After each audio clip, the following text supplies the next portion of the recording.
Hare Krishna. Please accept my humble obeisances. All glories to Srila Prabhupada.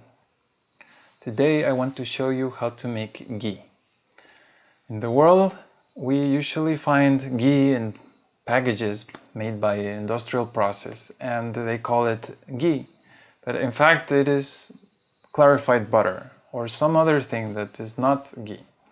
The real ghee, as it's stated in the scriptures, it increases your lifespan, it improves your overall health. It's very, very nutritious and nourishing. And one of the main differences of real ghee is that it is cultured. There's two ways in which ghee or so-called ghee is made. One is by extracting the cream from the milk and then just basically putting that in a blender and obtaining butter. That is not cultured.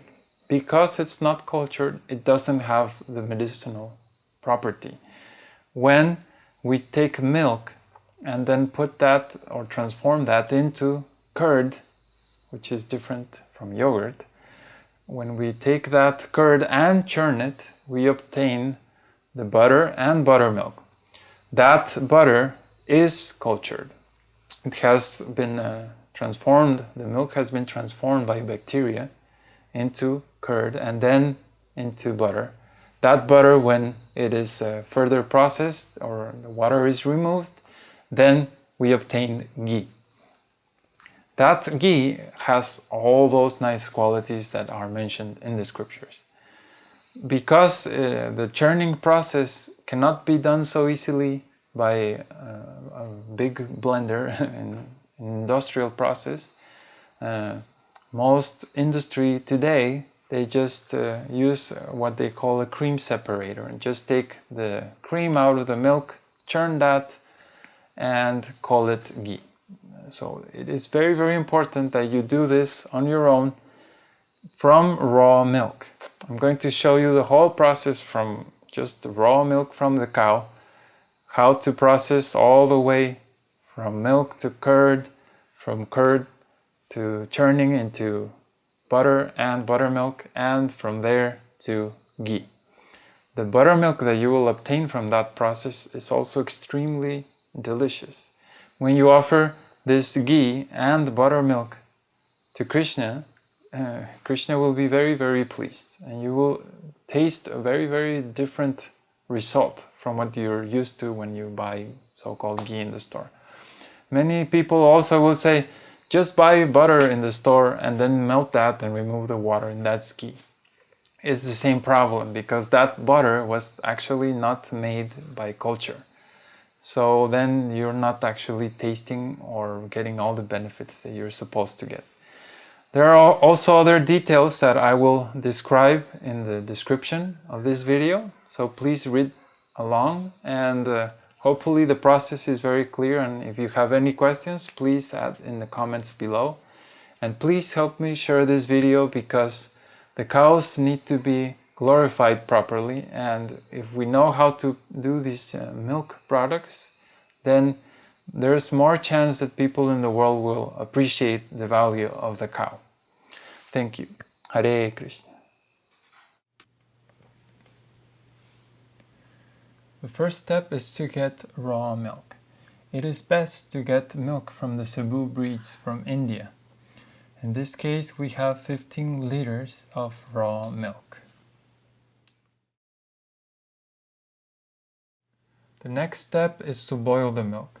Sometimes the milkman has dirty hands or the milk gets contaminated somewhere in the process. So at this point it's best to boil it to ensure that milk is completely clean and free from any nasty bacteria.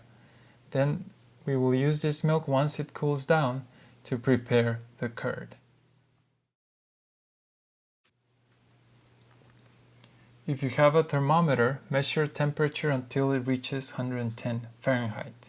If you don't have one, use body temperature as your reference. So now we are going to add the curd to the milk in order to produce more curd. It's approximately half a tablespoon per liter of milk. If you don't know how to make curd or don't have one, please watch this other video.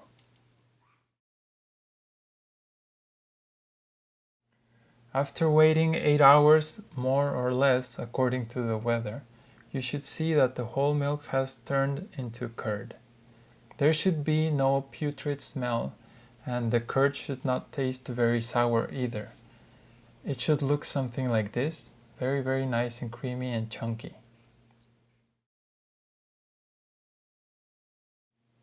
The next step is to churn the curd. This is a churning machine that we got from Europe. It is important that the churning machine, or whatever you use to churn, rotates in both ways, clockwise and anti-clockwise, because that will keep the curd cool. So then you add all your curd. In this case we can put at most 6 liters, 5-6 liters. So we put all that we can and we start churning. It is very important that the curd is cool, even better if it can be fully cold from the fridge. The reason for this is that butter is very creamy at room temperature, but when it's colder it's more solid. So as you churn, it's easier to separate the butter from the buttermilk. Once the churning is finished, you should see that the butter separates from the buttermilk. In this case, everything that you see on the lid is butter, and also the chunks that are floating on the buttermilk.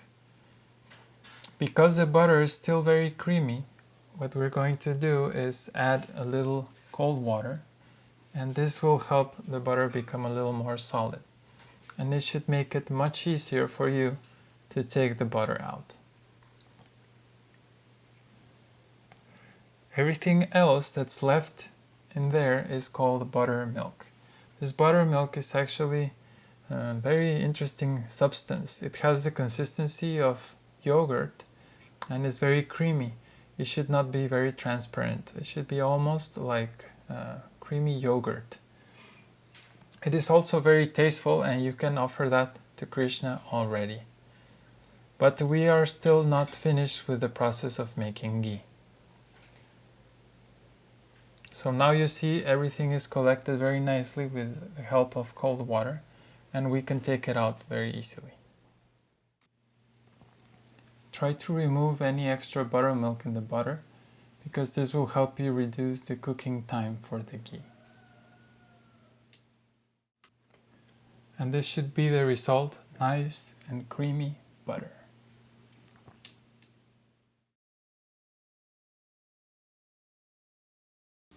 So now we're going to turn it to medium flame, and we're going to start to heat up the butter until it all becomes liquid. The water will come out as steam, and also solids will start to come out. So now we're going to let it cook, being careful that it won't burn. If the flame is too high, the solids will go to the bottom and stick, and it will start burning. We don't want that.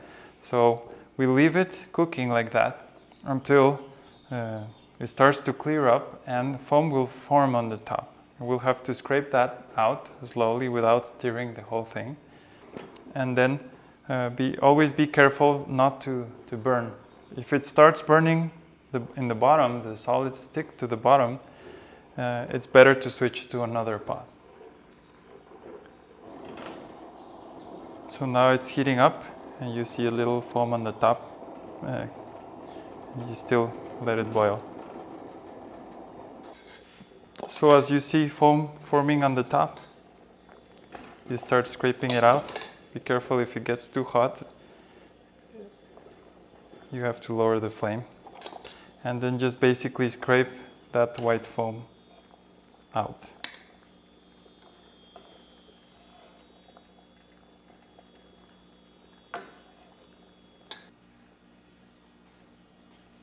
So it continues boiling. It's now in a rolling boil, and a lot of steam is coming out. So that's the water. And continue like that. It has been cooking now for about 30 minutes, and I've been skimming off some of the foam that forms on the top, especially in the beginning because it had more water. But now you see that it's turning golden, and that is the actual ghee. A lot of steam has been evaporating, that's all the water coming out, and now you see very nice golden color. So this is a part where you have to be careful not to put the flame too high, because solids will start to go to the bottom. And now it's in low flame. I had to reduce it because it was boiling too fast. And as you see the foam that forms on the top, you have to very, very carefully scrape it off, trying not to mix it with the ghee. So it's you'll get some ghee out too, but try to be very careful and just get the foam. We'll continue doing this until everything is clear.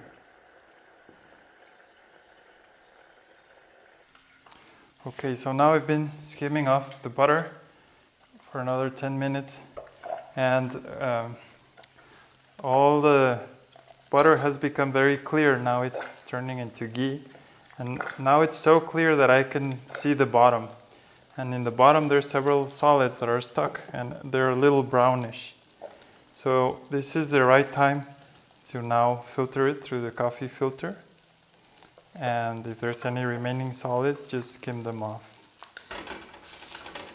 One thing is important, that it might start bursting sometimes, so you need to have a colander or something to protect. If you're skimming, you don't want to get burnt, so you can do like this and then just skim. So now we're going to do the coffee filter to obtain the pure ghee. Before there were no coffee filters, so you would have to do this and put it in another pot and then repeat the process. But coffee filter is really cheap and it's very easy to get, so we're going to use that today. So now, very carefully, this is hot ghee, so it's very dangerous. You have to be very careful to pour the ghee through the strainer into whatever recipient you have. And just be very, very careful. This is very hot.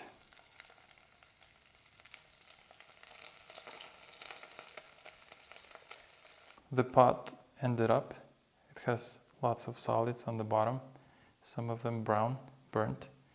This is why when you're taking the solids out earlier, you don't want to mix the whole pot. You don't want to move the bottom, because otherwise it will blend back in. And if this burns too much, then it makes the whole ghee brown. So this is our result, very nice, clear, pure ghee. And it's about 1.5 cups.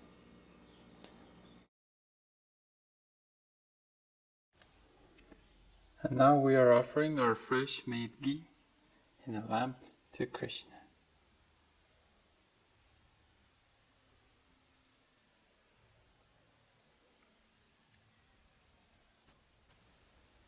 Hare Krishna.